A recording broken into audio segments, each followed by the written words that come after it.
나이가 들면 들수록 어떤 모습으로 살아갈지, 각자의 꿈이 다 다른 것처럼 살고 싶은 인생 말년의 모습도 많이 다를 수 있을 것입니다. 최근 한 사회복지과 교수는 노인의 유형을 우리 사회의 현실에 따라 4가지로 구분했습니다. 첫 번째 유형, 늙은이. 어린이의 반대말이죠. 나이가 많이 든 사람을 늙은이라고 하지만 그건 단순히 사전적 의미일 뿐, 우리가 일반적으로 늙은이라고 부를 땐 하찮게 생각하는 마음이 담겨 있습니다. 존중하는 마음이 들어있지 않은 지칭입니다. 이른바 선진국이라 불리는 OECD 38개 회원국 중 한국은 노인 빈곤율이 43.4%로 단연 1위를 차지하고 있습니다. 이것은 조사 대상인 65세 이상 성인의 43.4%가 평균 소득의 반도 안 되는 돈으로 생활을 이어가고 있다는 것이죠. 평균 소득도 그리 많지 않을 텐데 거기에 또 50%에도 못 미치는 소득으로 살아가고 있으니 사는 게 굉장히 팍팍할 게 분명합니다. 이런 생활의 고단함을 반영하듯이 우리나라의 노인 자살률 역시 3배가량 차이를 보이며 단연 1위를 기록하고 있습니다. 한국제지연합회에 따르면 폐지를 줍는 노인은 25만 명가량으로 추산된다고 합니다. 생존을 위해서 하루 10시간 이상 폐지를 모으고 옮겨서 1만 5천 원가량 손에 쥔다고 하니까 시간당 1,500원을 버는 셈인데, 이는 최저임금의 20%에도 미치지 못하는 수준입니다. 당장 먹고 사는 문제가 발등에 불이다 보니 우리 모두가 노년 생활로 꿈꾸고 있는 한 인간으로서의 내면적 성장이나 여가를 보내기 위한 취미생활, 친구들과의 교류 등은 먼 나라 얘기가 되고 맙니다. 질병 앞에서 비용 때문에 적절한 치료도 받지 못하고 돌봄의 대상으로 사회적 짐으로 인식됩니다. 그래서 이런 처지 때문에 우리 사회에 부담만 안겨주는 잉여인간, 2등 국민 취급을 받기도 합니다. 안타까운 일이죠. 우리나라 노인 인구의 절대다수가, 또 곧 은퇴를 앞둔 예비 노인 인구의 절대다수가 생존 문제에 직면해 있는 이 유형에 속할 가능성이 상당히 높다고 전문가들은 경고합니다. 노후 준비가 제대로 안 돼 있기 때문이죠. 두 번째 유형, 어르신. 어르신이라는 말에는 존중하는 마음이 담겨 있습니다. 앞서 말씀드린 유형으로 불리는 늙은이하고는 어감부터가 확연히 차이가 납니다. 길에서 마주친 할아버지, 할머니를 부르는 어르신이란 호칭과도 내용면에서는 차이가 있습니다. 어르신에 해당되는 사람들의 경제적인 상황을 보면 아주 많은 재산을 소유했다기보다는 자가주택이 있고 월급처럼 매월 꼬박꼬박 들어오는 수입이 있으며 부족하다 싶은 생활비를 보충하기 위해 퇴직 이후에도 일을 하고 있는 동시에 자신의 경력을 살려 조그맣게라도 봉사활동을 합니다. 어르신이란 바로 온 마을 사람들이 존경하는 지혜롭고 현명한 할아버지와도 같은 존재라고 전문가들은 이 단어의 정의를 내립니다. 나이를 먹는다고 나의 숫자에 맞게 자동적으로 현명하고 지혜로운 사람이 되어 어르신으로 인정받는 것은 아니라는 점을 잊지 않을 필요가 있습니다. 세 번째 유형, 액티브 시니어.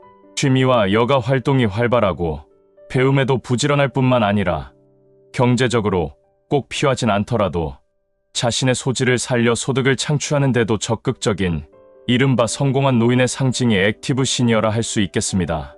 액티브 시니어는 청바지를 입은 나이 든 보통 사람이라는 이미지를 가지고 가족이나 사회에 의존하지 않고 살면서 옷도 젊게 입고 자기 개발에도 힘쓰면서 인생 이모작에 매진하는 사람들입니다. 액티브 시니어는 지금껏 바쁘게 살아왔으니 지친 영혼을 위해 이제 꿈으로만 가지고 있던 것들을 마음껏 펼치며 살자는 생각을 갖고 있고 적극적으로 이를 행동으로 실천하며 삽니다. 아마도 우리 대부분이 바라는 노년의 모습이 아닐까 생각되지만 그렇다고 모두가 액티브 시니어로 살아갈 수 없는 게 현실입니다. 왜냐하면 최소한 먹고 사는 문제에 대한 불안감에 벗어날 수 있는 경제력이 받쳐져야 가능할 뿐만 아니라 실천력이 있어야 합니다. 사실 경제력을 갖추는 것보다 나이와 상관없는 강한 실천력을 갖추는 것이 더 어렵긴 합니다. 네 번째 유형, 선배 시민.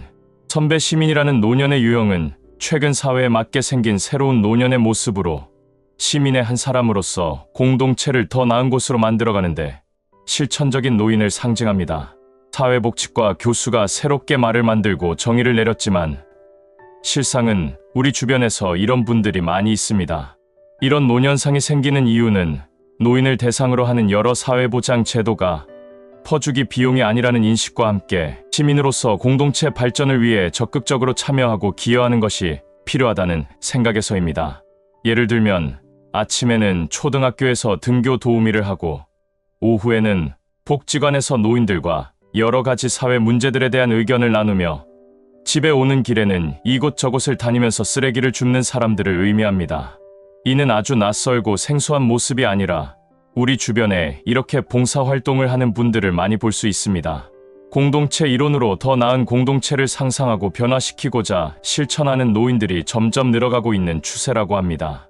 이 선배 시민은 학력이나 재력, 경력, 재능과는 상관없이 누구나 뜻과 의지만으로 될 수 있다고 합니다. 그렇다는 말은 어떠한 환경보다는 나의 의지가 제일 중요하다는 말입니다. 우리는 나이가 들수록 어떤 노년으로 살아가야 할지 고민이 많습니다. 앞으로 기대 수명은 더 늘어날 것이고 노년으로 보내야 할 기간이 인생의 3분의 1이 넘는 사회로 발전함에 따라 지금이라도 미리 차근차근 잘 준비해서 늙은이만은 되지 않는 노년이 되어야 하겠습니다. 오늘 영상을 보신 모든 분들이 멋있는 노년을 보내시길 진심으로 바라겠습니다. 나이 90이 되면 어떤 모습일까 한 번쯤은 생각해 본 적이 있을 겁니다. 미국의 콜로라도 의과대학의 베라 박사는 자신의 경험을 토대로 말하기를 우리 대부분은 적어도 90세까지 살 수 있는 기회를 갖고 있다고 말합니다. 모두가 90세까지 산다가 아니라 90세까지 살 수 있는 기회를 가졌다는 말이죠. 누구는 그 기회를 잘 살려나갈 수 있을 것이고 또 다른 누구는 스스로 그 기회를 발로 찰 수도 있습니다. 90세까지 살아서 뭘 하냐 하는 분들도 계실 텐데 그건 우리가 정말 모르고 하는 말일지도 모릅니다. 우리 어렸을 적을 생각해보면 우리 부모님 나이가 50, 60이 됐을 때 저 나이가 되면 사는 즐거움이 있긴 한가? 꿈이라는 말은 전혀 어울리지도 않았으며 미래를 계획할 필요도 없는 노인이라고 생각했을 겁니다. 그런데 그 나이가 되고 나니 그때 우리들 부모님이 엄청 젊었다는 생각이 듭니다. 지금 우리가 90세 노인을 바라보는 것도 똑같지 않을까 싶습니다. 우리가 90세 노인을 생각하면 하루하루 돌아가실 날만 손꼽아 기다릴 것으로 아무렇지도 않게 생각하지만 또 우리가 그 나이 돼 보면 그런 삶이 전혀 아니라는 것을 알게 될 수도 있습니다. 그때도 꿈이 있고 미래가 있을 수 있습니다. 90세는 허약하고 외로운 나이일 수도 있지만 활동적이고 만족스럽고 여전히 일을 하는 나이입니다. 그러면서 건강하게 오래 사는 것은 부담이 아니라 기쁨이라는 사실을 알아야 합니다. 나이 90이 되어도 스스로를 자극하고 자신의 성공을 만끽하며 충만한 인생을 살 수 있으니까 중장년기 때부터 성공적으로 나이 들기 위해서는 스스로를 돌보는 동기부여를 가지는 것이 좋습니다. 그래서 오늘은 의학 박사 베라가 알려주는 90세까지 건강하게 살 수 있는 아주 지극히 현실적인 그 4가지 기본 법칙에 대해서 이야기를 나눠보고자 합니다. 첫 번째, 수치를 아는 것. 일찍이 테스 형님께서 너 자신을 알라고 했듯이 중장년기에 들어서면 내 자신을 알아야 하는 것에 수치를 포함시켜야 합니다. 우리가 알아야 하는 기본 수치는 몸무게, 허리둘레, 혈당, 콜레스테롤 수치, 그리고 혈압에 대한 것입니다. 과다 체중이라면 줄자, 체중계 그리고 혈압계를 구입해서 단계별 목표를 정한 다음 아침마다 식전에 몸무게를 재어보고 일주일에 한 번씩 그렇게 정기적으로 허리둘레와 혈압 재어보면서 약에 의존하지 않고 자신의 노력만으로 일어나는 변화를 체감하는 일이 아주 중요합니다. 이것이 제대로만 된다면 굉장히 즐거운 일이 됩니다. 수치가 점점 낮아지는 것을, 그리고 허리둘레가 점점 가늘어지는 것을, 그것을 보는 기쁨이 크죠. 정부에서 시행하는 일반 건강검진만 잘 받아도 사망 위험을 최대 35%까지 줄일 수 있다고 하는데 건강검진할 때 빠지지 않는 혈액검사와 소변검사는 건강 상태를 확인할 수 있는 중요한 바로미터입니다. 혈액검사를 통해 지방성간 질환, 간경화, 간암, 심근경색증, 각종 대사질환을 알 수 있고 소변검사로 방광염, 신장염, 신장결석 등을 알 수 있습니다. 검사 결과서를 받아보고 정상이라는 이런 말만 듣는 것으로 끝내지 마시고 각 항목마다 뜻하는 의미와 수치 등을 파악해보고 전에 받았던 결과와 이번에는 어떤 변화가 일어났는지 관찰하는 재미를 즐겨야 합니다. 두 번째, 계획 세우기, 몸 관리, 건강 관리하는 것이 단거리 경주가 아니라 마라톤 같은 것이지만 그냥 하는 것보다 단계별 목표를 세우고 구체적인 노력을 기울이는 것이 필요합니다.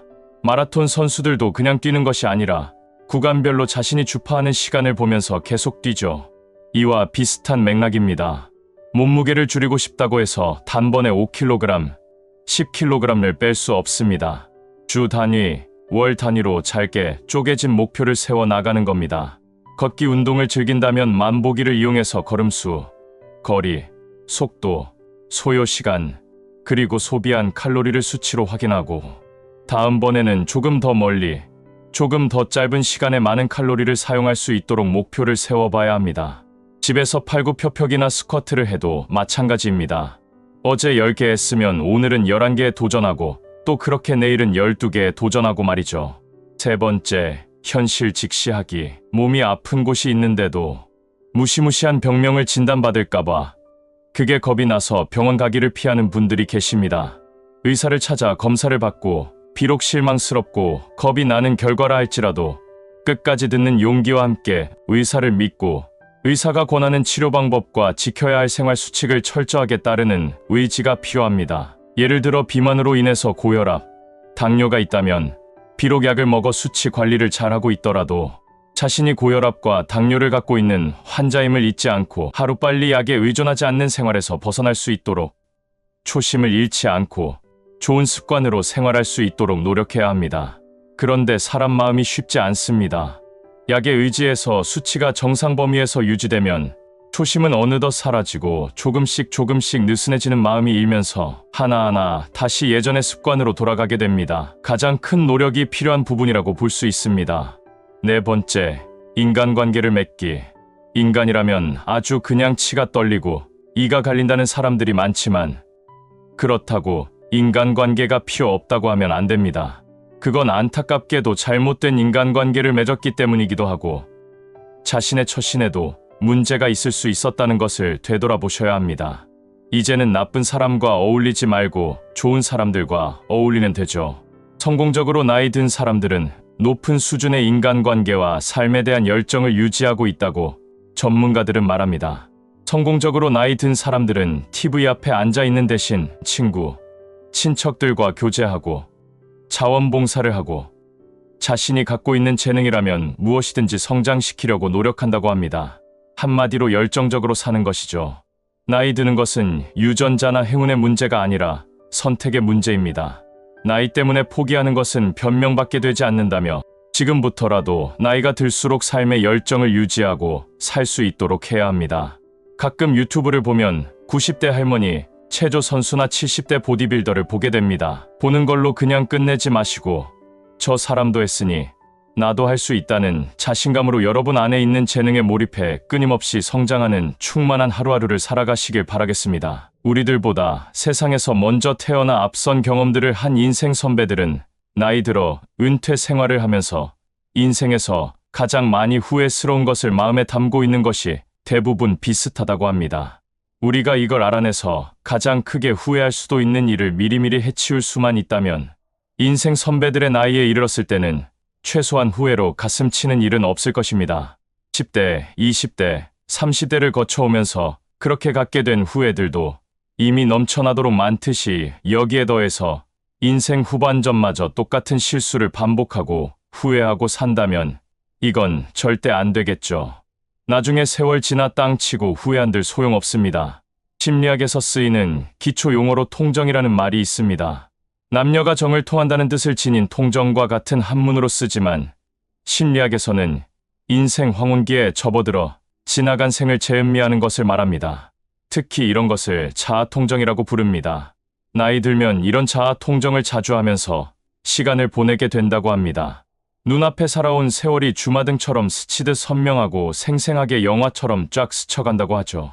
지난 일들이 그렇게 자기의 생애를 돌아보면서 과연 가치 있게 살았는지 반추하고 자신에게 질문도 던지죠. 어려움도 많고 힘들었지만 그래도 잘 살아왔다는 생각이 들게 되면 마음 뿌듯해지고 인생에 대해 긍정적인 생각을 갖게 돼서 남은 인생을 더 잘 마무리하겠다는 의욕을 갖고 살게 됩니다. 하지만 반대로 온갖 후회만 떠오르고 가치 없는 인생으로 살아왔다고 생각되면 절망감에 빠져 남은 인생마저도 이래도 그만, 저래도 그만, 어차피 내 인생은 쓰레기라고 하면서 가치 없게 또 흘려보내게 된다는 겁니다. 그래서 후회 없이 잘 사는 것은 지금 현재를 위해서도 중요한 일이지만 앞으로 인생을 정리하는 시기에도 큰 영향을 미치고 중요한 의미를 갖게 되는 일입니다. 그래서 한순간 한순간 허투루 보내지 말고 알차게 살아야 하는 이유가 여기에 있습니다. 미국 코넬대에서 인간 생태학을 연구하는 칼 필레머 교수는 은퇴 생활을 하는 65세 이상의 1,500명과 인터뷰를 통해 조언과 지혜를 수집했습니다. 그리고 당신의 삶을 되돌아봤을 때 가장 후회하는 것이 무엇인지에 대해서 질문을 던졌습니다. 인터뷰에 응했던 황혼기를 보내고 계신 분들이 어떻게 답했을까요? 가장 많은 답변으로 나온 것은 바로 쓸데없이 걱정하는 것으로 시간을 낭비하는 것이었습니다. 아직 일어나지도 않았고 일어나지 않을 개연성이 상당히 높음에도 하게 되는 쓸데없는 걱정과 또 일어난다고 해도 우리가 어떻게 해볼 도리가 없는 능력 밖의 일이거나 불가항력적인 일에 대한 지나친 걱정으로 인생에서 제일 소중한 자원인 시간을 허투루 보낸 것을 사람들이 가장 많이 그리고 가장 크게 후회하는 것으로 꼽았습니다. 여러분들도 잘 아시겠지만 걱정의 대부분은 실제 일어나지도 존재하지도 않는 상황에 대한 것들입니다. 걱정을 사서 하는 사람들은 상당한 스트레스를 받으며 생활합니다. 그래서 두통을 달고 살죠. 시도 때도 없이 떠오르는 자신과 가족에게 벌어질 부정적인 생각과 그 끔찍한 상황 때문에 불안증을 겪으며 한시도 편할 날이 없습니다. 그렇게 걱정에 걱정을 하며 사는 분들이 있습니다. 하지만 신기하게 그런 사람들도 1년 전, 2년 전 어떤 걱정을 그렇게 했는지 잘 기억이 나지 않습니다. 같은 걱정인 것 같기도 하고 또 아닌 것 같기도 하죠. 사실은 쓸데없는 것들이기 때문에 기억이 나지 않는 겁니다. 걱정의 특징은 한 가지 걱정을 갖게 되면 또 다른 걱정을 키우고 점점 나쁜 상황을 떠올리며 불안으로 떨게 한다는 것이고 또 하나는 대부분의 걱정이 실제로 벌어지지 않고 그냥 시간과 함께 사라져 버린다는 겁니다. 그러는 동안 우리는 가장 소중한 시간만을 까먹게 되는 것이죠. 이래도 걱정이 멈추지 않는다면 심리 전문가가 추천하는 방법을 해보면 좋습니다. 인생 살면서 장기적인 목표를 갖는 것이 중요하지만 우선 걱정이 앞을 가려 스트레스를 너무 받으면서 살고 계시다면 오늘 하루만 생각하고 집중하고 사는 습관을 가져보는 것입니다.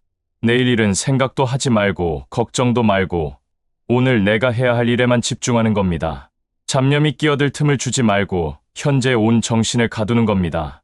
또 다른 방법 하나는 걱정이 괜한 걱정이 아닌 근거 있는 걱정들도 있을 수 있습니다. 이런 걱정을 하는 것은 그나마 좀 다행인 경우이지만 이럴 때는 자신이 무엇 때문에 그렇게 두려워하는지 그 실체를 분명하게 찾아내라고 전문가들은 권합니다. 병의 원인을 찾아 치료하는 것과 같은 이치죠.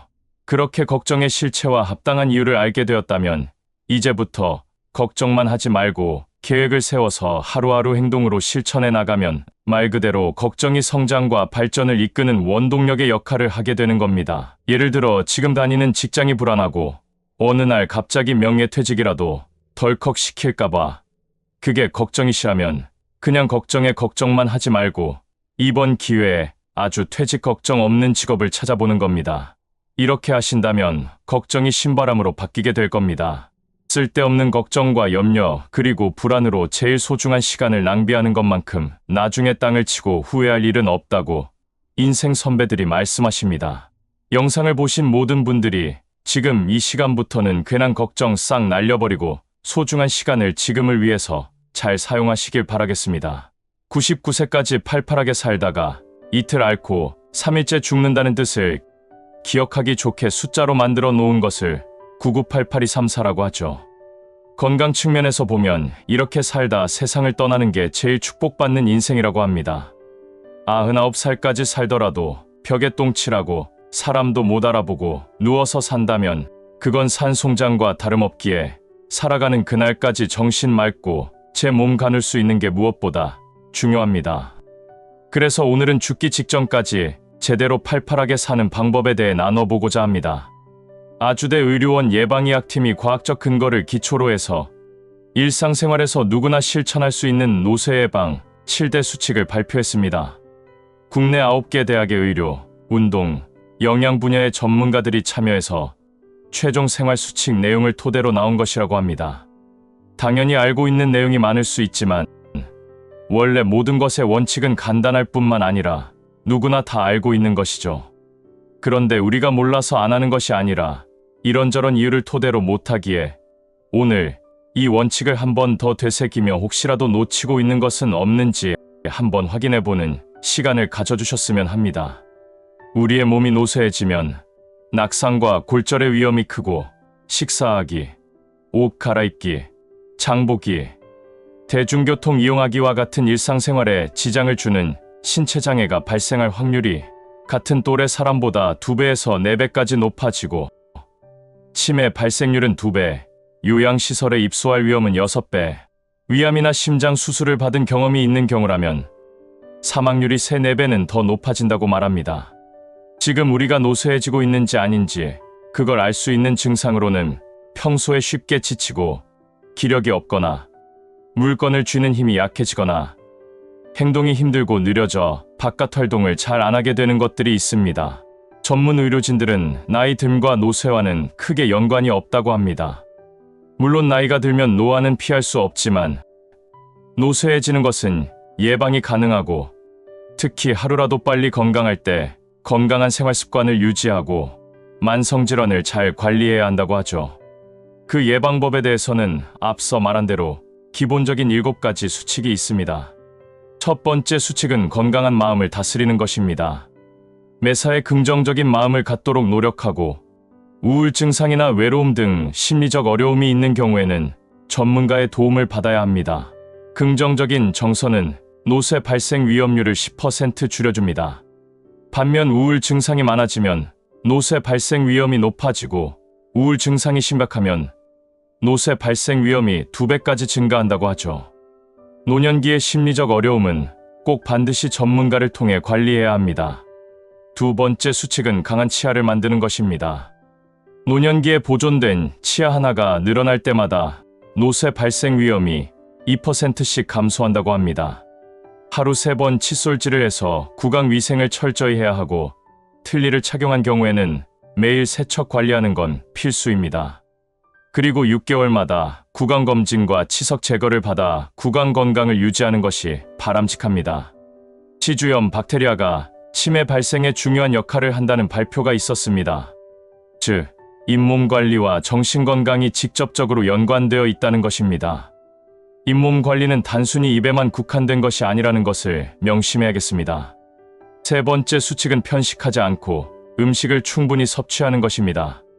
평소 생선, 과일, 채소, 유제품 등을 포함한 다양한 음식을 골고루 충분히 섭취해야 합니다. 생선류, 과일류, 채소류, 저지방 우유와 저지방 요구르트를 섭취하는 것은 노쇠 발생 위험을 감소시킵니다. 노년기에는 식습관이 고정되어 버립니다. 그리고 식사 준비가 어려워 밥과 김치 또는 인스턴트 식품으로 간단하게 식사를 하는 경우가 많아집니다. 이런 편식은 노쇠 발생 위험을 높입니다. 의식적으로 다양한 음식을 먹으려고 노력을 해야 하죠. 단백질과 다양한 비타민의 그 권장량 이상의 섭취는 노쇠 발생 위험을 오히려 감소시킨다고 합니다. 반면 비타민을 권장량보다 부족하게 섭취하면 노쇠 발생 위험이 8배나 증가하죠. 그리고 저체중인 경우에는 노쇠 발생 위험이 17배 증가하기 때문에 충분한 양의 음식을 섭취하는 것을 의사들은 권합니다. 즉, 몸이 깡말라서는 절대 안 됩니다. 오히려 고도비만은 아니더라도 건강한 음식의 섭취를 통한 통통함이 건강에 좋다는 거죠. 네 번째 수칙은 담배를 멀리하는 것입니다. 평생 담배를 피웠더라도 지금 금연을 시작하셔도 효과를 볼 수 있다고 합니다. 노년기의 흡연이 젊었을 때보다 몸에 더 좋지 않은 만큼 노년기의 금연도 굉장히 큰 이익을 가져다 줍니다. 흡연은 사실 노쇠뿐 아니라 치명적인 질환들을 유발하는 제1의 원인이기 때문에 건강한 인생 후반전을 위해서라면 반드시 멀리해야 합니다. 다섯 번째 수칙은 만성질환을 관리하는 것입니다. 의사에게 정기적으로 만성질환을 관리받고 복용하는 약물 중 중복되거나 불편한 것은 없는지 지속적으로 확인받아야 합니다. 고혈압, 당뇨병, 뇌졸중, 만성 폐쇄성 폐질환, 골다공증, 대사증후군, 관절염 등은 노쇠 발생 위험을 증가시킵니다. 정기적으로 만성질환을 진단받고 전문가의 관리를 받아야 합니다. 그리고 간과하기 쉬운 건강 문제로 시력과 청력 저하가 있습니다. 시청각에 이상이 있는 경우에는 꼭 전문가에게 가서 시력 교정을 하고 보청기가 필요하면 보청기도 끼셔야 합니다. 6번째 수칙은 사람들과 자주 어울리는 것입니다. 이웃 사람들과 자주 만나고 부부가 서로의 건강을 챙기고 관리해야 하죠. 사회 활동이 줄어들고 사회적 역할이나 관계가 약해지는 경우에 노쇠 발생 위험이 39배 증가한다고 합니다. 아마 지금까지의 노쇠 원인 중에서 제일 높을 겁니다. 가능한 자주 외출하고 친구와 자주 왕래하도록 해야 합니다. 매일 주변 사람들과 만나 이야기를 나누고 이것이 어렵다면 전화를 통해서라도 대화하는 것이 좋다고 합니다. 그리고 배우자와 함께 계시다면 건강관리를 배우자랑 함께 하셔야 됩니다. 배우자가 만약에 우울 증상이 있다면 그 우울 증상이 본인의 우울 증상을 높인다고 하죠. 배우자의 노쇠는 본인의 노쇠 발생 위험을 높입니다. 노년기의 노쇠 예방은 자신만 노력하는 것보다는 배우자와 함께 노력하는 것이 더욱 효과적일 수 있습니다. 마지막 수칙은 성실하게 운동하는 것입니다. 근력, 유산소, 유연성, 균형 운동을 포함한 다양한 운동을 규칙적으로 실천해야 합니다. 근력 운동을 꾸준히 한다면 나이가 들었더라도 시간이 좀 더 많이 걸릴 뿐 젊은 사람과 비슷한 수준까지 근력을 향상시킬 수 있다고 합니다. 일상 동작과 유사한 근력 운동을 하는 것이 더욱 좋다고 하죠. 유산소 운동을 지속적으로 하고 앉아있는 시간을 줄이면 기능 저하를 줄이고 평균 수명을 증가시킬 수 있다고 합니다. 균형 운동을 꾸준히 하면 낙상에 대한 두려움을 줄이고 보행 능력을 향상시킬 수 있습니다. 이렇게 다양한 영역의 운동을 함께하면 노쇠 발생 위험을 줄일 수 있습니다.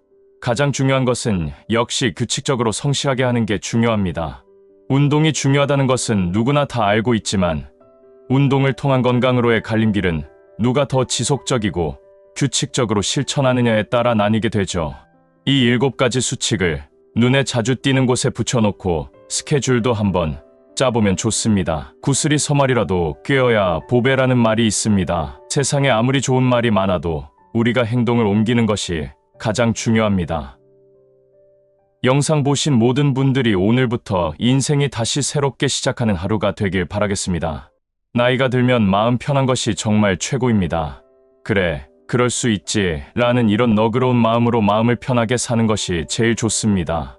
남들이 우리를 어떻게 생각할까 눈치를 보고 타인의 화려한 삶으로 도배된 SNS를 보면서 비교가 되는 요즘, 다른 사람들이 그러든지 말든지 신경 쓰지 말고 살면 마음의 평안함을 느낍니다. 마음이 불편한 일은 욕심에서 오죠. 주위에 먹고 살 만큼 돈이 있어도 돈을 더 불리기 위해 여러 군데에 투자했다가 가진 것까지 잃고 스트레스 받으며 사는 사람들이 있습니다. 욕심이 과하면 탈이 나기 마련이죠. 우리는 마음 편하게 지내려고 마음을 먹었다면 가장 먼저 사람들과 시비에 말려들면 안 됩니다. 사람이 살다 보면 본의 아니게 우리에게 시비를 거는 사람들이 있습니다.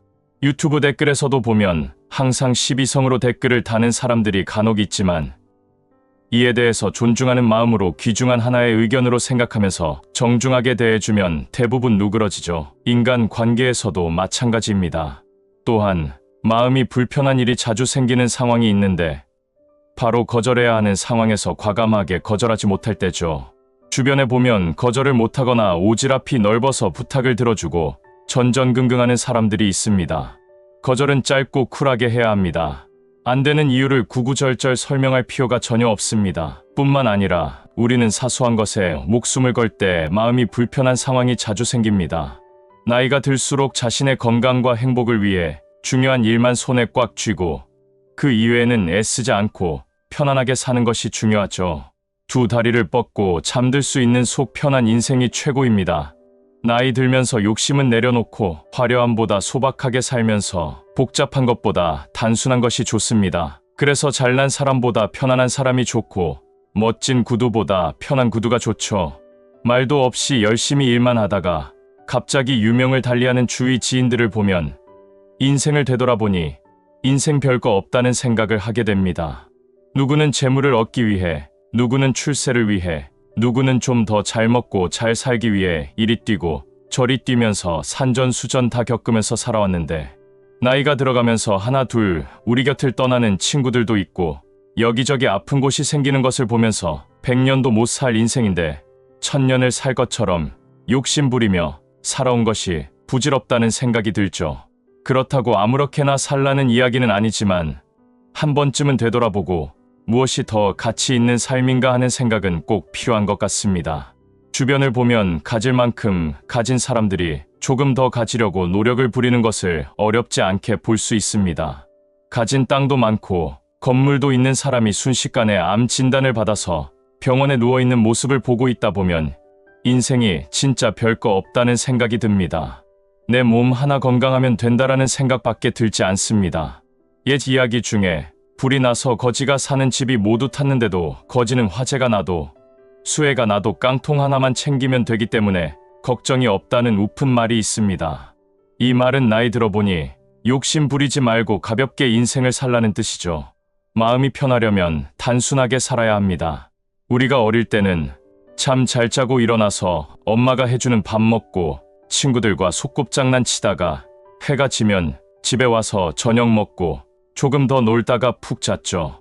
그런데 어른이 되면서 좀 더 잘 먹고 잘 살기 위해 몸부림을 치면서 복잡한 인생살이가 되었습니다. 여기에 욕심까지 부리다가 삶이 꼬일 때도 있습니다. 인생은 그렇게 거창한 것을 성취하는 것만이 중요한 것이 아닙니다. 나 하나 행복한 것부터 찾는 것이 중요하죠. 그렇다고 모든 것을 나만 위하여 이기적으로 살라는 얘기는 아니지만 나이 먹으면 우선 자기 자신의 행복을 찾아야 가족도 행복하고 주변도 밝게 만들 수 있기 때문입니다. 우리는 먼저 마음부터 단순화시켜야 합니다. 지난 과거의 영광과 쓰라린 경험 등은 모두 깨끗이 버리고 과거에 발목 잡히지 않으려고 노력할 필요가 있습니다. 그리고 미래의 희망찬 꿈이나 두려움에도 지나치게 흔들리지 않고 바보스럽고 우직하게 생각하며 오직 나에게 주어진 오늘과 지금에 충실해 볼 필요가 있죠. 이렇게 마음을 단순화시키다 보면 하루가 즐겁고 행복합니다. 마음을 단순화시켰다면 물질도 단순화시켜야 합니다. 집의 크기도 줄이고 자동차의 크기도 줄이고 옷장의 옷도 단순화시켜보는 것입니다. 가진 건 많지 않아도 최대한 단순화시켜서 가볍게 노후 인생을 걸어갈 수 있어야 합니다. 주변에 보면 나이 먹어서 가진 것이 너무 많아 그곳에 에너지를 빼앗겨서 힘겹게 살다 보면 어딘가에 걸려 넘어져서 고생만 하다가 떠나는 인생도 많습니다. 나이 먹으면 단순하게 사는 것이 에너지를 헛된 곳에 쓰지 않고 편안하게 살 수 있는 길이 아닐까 싶습니다. 100세 시대의 삶을 단순화시켜 마음 편하게 행복한 노후를 보내셨으면 합니다. 오늘 영상을 보신 모든 분들은 마음 편하게 살아가는 노후가 되시길 진심으로 바라겠습니다. 노후가 행복해지기 위해서 우리 인생을 떠받치고 있는 4개의 기둥이 균형을 맞춰 단단하게 서 있어야 한다고 합니다. 그 4개의 기둥이란 경제적 안정, 건강한 몸과 마음, 꿈과 비전, 그리고 원만한 인간관계죠. 어느 것이 더 중요하다 말할 것도 없이 모두가 중요합니다. 이 4개의 기둥 중 어느 하나라도 삐끗하는 날에는 우리의 인생 후반전이 고난의 행군이 될 수 있기 때문에 하루하루 이 4개의 기둥을 더 굵고 튼튼하게 만드는 데 노력을 해야 합니다. 하지만 우리 인생이 계획대로 돌아가지 않는 것이 참 슬픕니다. 아이들 뒷바라지에 이런저런 크고 작은 일들을 처리하느라 세월 보내다 보면 은퇴 준비는커녕 하루하루 버텨내는 것이 급선무일 때가 많습니다. 몇 년 전 한 연구소에서 50세 이상 은퇴자들을 대상으로 건강과 관련하여 노년에 가장 후회하는 것들이 무엇인지에 대한 설문조사를 실시했습니다. 이를 바탕으로 오늘은 건강과 관련해서 노년에 가장 많이 하는 후회에 대해서 나눠보고자 합니다. 돈을 잃는 것은 적은 부분을 잃는 것이고 명예를 잃는 것은 인생의 많은 부분을 잃는 것이다. 하지만 건강을 잃는 것은 인생의 전부를 잃는 것이다. 라는 말이 있습니다. 돈이야 잃으면 또 벌면 되는 것이고 한번 잃은 명예에도 어려움이 있을지라도 열심히 노력해서 재평가를 받으면 다시 회복할 수 있는 길이 있지만 건강은 한번 해치면 다시 회복하기가 매우 어렵다는 말이죠. 또 건강은 건강할 때 지켜야 한다는 말도 있습니다. 모두 건강의 중요성을 강조하는 말들입니다. 근데 이 중요한 건강을 노년에 뒤돌아보니 챙기지를 못했다는 큰 후회를 하는 사람들이 있습니다. 인생 후반전에서 건강이 갖는 의미는 젊었을 때와는 가치가 다르죠. 하지만 많은 은퇴자들이 건강과 관련해서 은퇴하고 나서야 후회하는 것들이 있습니다. 첫 번째, 자주 웃지 않은 것에 후회한다. 웃으면 복이 온다는 말이 있습니다. 웃음이 스트레스 호르몬을 감소시키고 면역 기능을 향상시키는 것과 더불어 성격도 낙천적으로 만들어주고 숙면에도 도움이 된다고 합니다. 많이 웃어야 하죠. 주름이 지더라도 많이 웃어서 지는 주름하고 인상 찡그려서 지는 주름하고 얼굴 표정도 다르다고 합니다. 웃어서 생긴 주름은 훨씬 보기가 좋습니다. 두 번째, 규칙적인 생활을 하지 못했다. 24시간을 주기로 생활 리듬을 만드는 것이 우리 몸에 좋습니다. 공부를 잘하기 위해서 리듬을 잃지 말아야 하고 음악에서도 리듬이 중요하죠. 건강에서도 마찬가지입니다. 건강을 유지하려면 우리 몸도 리듬을 타야 합니다. 여러 악기의 음이 조화를 이루듯 우리의 장기들이 서로 협응하고 리듬을 유지해야 건강을 유지할 수 있습니다. 자고 일어나는 것이 매일 들쑥날쑥하고 식사도 정해진 시간 없이 아무 때나 먹게 되면 생체 리듬이 깨지고 결국 그것이 건강을 해치게 되는 거죠. 규칙적인 생활이 진짜 중요합니다. 세 번째, 고민을 들어줄 상대가 없었다. 스트레스와 정신건강에 관련된 사항이 있습니다. 그리고 또 그런 상대가 없다니 인간관계에도 밀접한 관련이 있죠. 자신의 고민을 터놓고 의논할 수 있는 친구나 선배를 두고 있다는 것은 인생의 복이 아닐 수 없습니다. 네 번째, 든든한 의사를 찾지 못했다. 대형 병원의 유명 의사에게 진료받는 것도 중요하지만 사는 곳, 가까운 동네 병원에 가정일을 우리 가족의 주치의로 두는 것도 아주 중요합니다. 그분들이라면 우리들의 병력이나 가족력까지 다 알고 있어서 건강 관리하는 데 정말 큰 도움이 되죠. 다섯 번째, 평소 더 많이 걷지 않은 것이 후회된다. 나이 들수록 걷는 것만큼 좋은 운동은 없습니다. 다 아는 사실이지만 문제는 실천하느냐 안 하느냐일 겁니다. 건강관리에 실패한 사람들도 걷기가 중요하다는 사실을 다 알았음에도 불구하고 이런저런 핑계로 걷지 않은 겁니다. 그래서 아는 것과 실천해서 건강관리를 하는 것은 별개의 문제입니다. 산보하듯 천천히 걷는 것보다 급하게 걷는 급보로 유산소 운동을 극대화하는 것이 고혈압 예방에 좋다고 합니다. 그러니까 느긋느긋 걷지만 마시고 빠르게 걷는 운동을 하면 좋습니다. 여섯 번째, 치아 관리에 소홀했다. 한국에서는 1년에 한 번 그 스케일링이 건강보험 혜택을 받아서 1만 원으로 충분합니다. 그런데 적기에 스케일링을 받는 분들이 성인의 20%밖에 안 된다고 하죠. 스케일링은 치통이 없어도 적어도 1년에 한 번씩은 받아야 되는 겁니다. 잇몸 건강에 좋고 입 냄새 제거에도 좋습니다. 또 스케일링을 하면서 의사가 이것저것 다른 것도 다 챙겨주기 때문에 치아 건강에 대해서 한 번 더 확인할 수 있게 됩니다. 해외는 우리나라 치과 치료와는 차원이 다를 정도로 비싸다고 합니다. 특히나 대한민국은 치과 치료 받기 아주 좋은 나라죠. 이가 튼튼하다는 것은 큰 복입니다. 일곱 번째, 스트레스 해소법을 터득하지 못했다. 우리 한국 사람들은 시한폭탄을 안고 사는 것처럼 언제 터질지 모르는 그 응축된 스트레스를 쌓아놓고 삽니다. 그러다 어느 날 폭발해서 큰 사고를 치든지 아니면 자신이 마음의 병에 걸리든지 하는 거죠. 스트레스는 부정적 에너지가 몸속에 축적되어 있는 상태이기 때문에 이를 해소하기 위해서는 첫 번째로 충분히 배출해주는 것이 좋고 두 번째 방법은 중화시켜 이석시키는 겁니다. 정신과 전문의들이 말하는 스트레스를 밖으로 배출하는 방법 중 가장 일반적인 것은 입을 통해서 배출하는 겁니다. 대화를 통해서 푸는 거죠.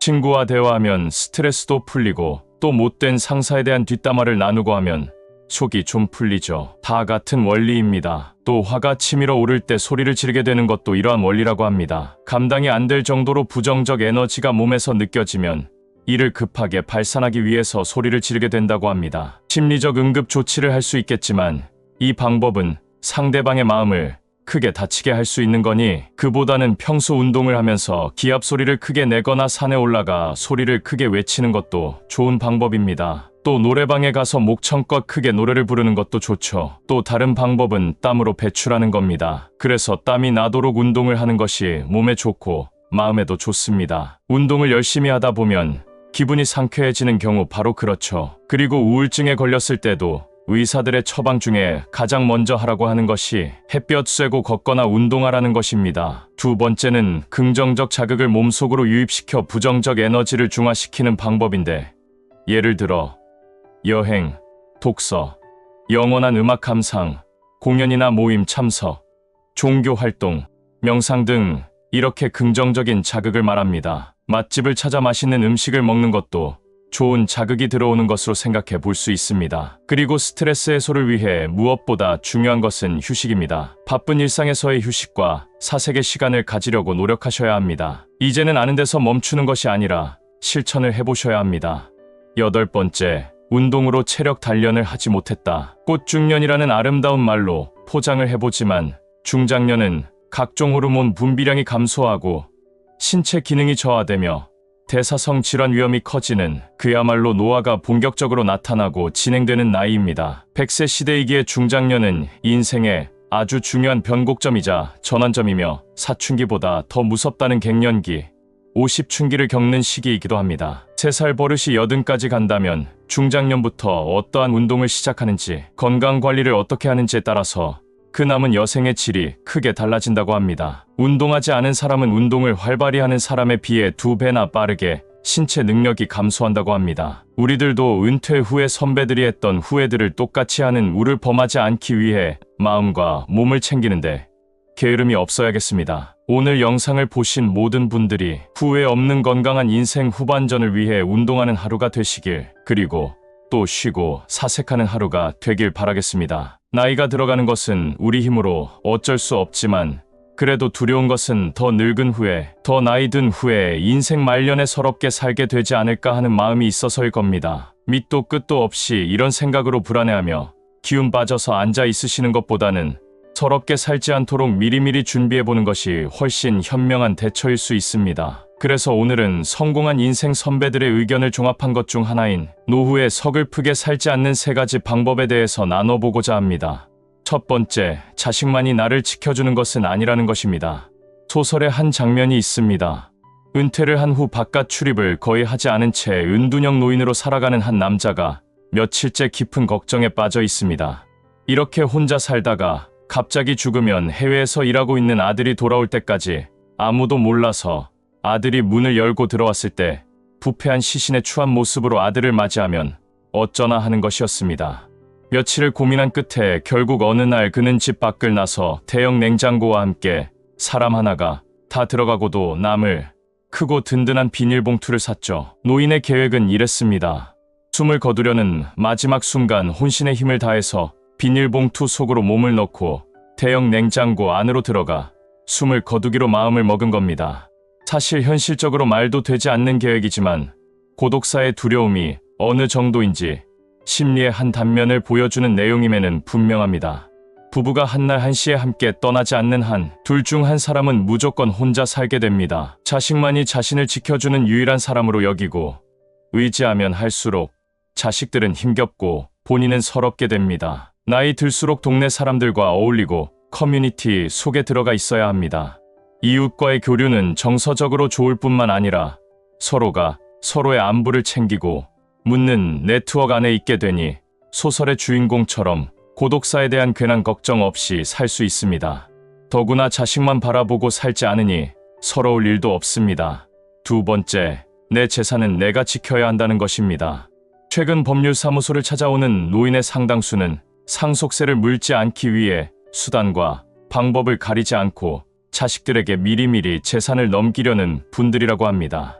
변칙적인 증여를 하기도 하고 또 해외에서 보험을 들어 수령인을 자식으로 지정하기도 합니다. 이런 분들의 대부분은 평생 돈은 잘 모았을지 몰라도 인생 말년에 이르러서까지도 자신을 위해 돈 쓰는 것을 아깝다고 여기면서 계속 모으고 불려나가는 것에만 관심을 두고 살고 있다는 거였습니다. 인생을 위해 돈이 있는 것이 아니라 돈을 위해 인생을 사는 분들입니다. 이렇게 자식들에게 미리미리 재산을 넘겨줬다가 재산을 돌려받고 싶다며 방법이 없겠냐고 찾아오는 분들도 꽤 많다고 합니다. 나이 들어 서글프지 않으려면 내 재산은 내가 지킨다는 결연한 마음으로 살아야 합니다. 그리고 돈 모으는 것도 중요하지만 모으고 불린 재산으로 좀 누리고 사는 것이 더 중요하죠. 3번째, 절대로 아프지 않아야 한다는 것입니다.